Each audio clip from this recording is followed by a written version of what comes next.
హరీష్ రావు బొగ్గు స్కామ్ జరిగిందని చెప్పి బొగ్గు తన ముఖానికి మూసుకుంటున్నట్టుగా నాకు కనబడుతున్నది. అలొకేషన్స్ అన్ని కూడా 4 జరిగితే 4 3 మీ చుట్టాలై కేసీఆర్ కు దగ్గర సంబంధికులే.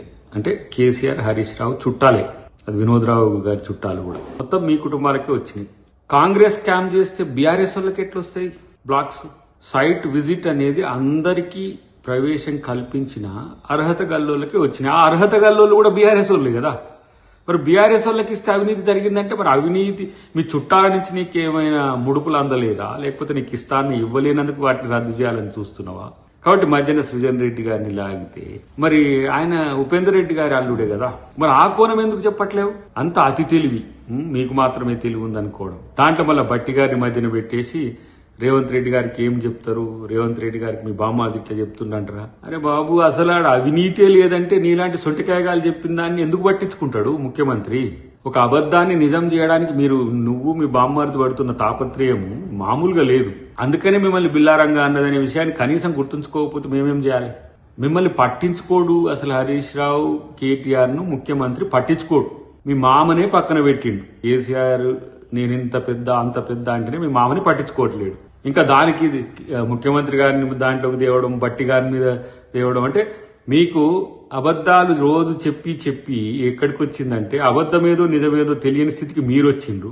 ప్రజలు మీరు చెప్పేదంతా అబద్ధమని వాళ్ళు నమ్ముతున్నారు. మధ్యన సమస్య ఏంటంటే మీకు పిచ్చి లేచిందనేది మీకు తెలియకపోవడం అనేది మీ సమస్య.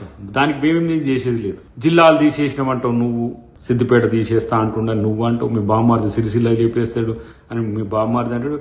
నిజంగా కూడా ఇలాంటి పనికి మాలిన ప్రకటనల వల్ల మీకొచ్చేది ఏం లేకపోగా తెలంగాణ ప్రజలు ఏం కన్ఫ్యూజ్ కారు.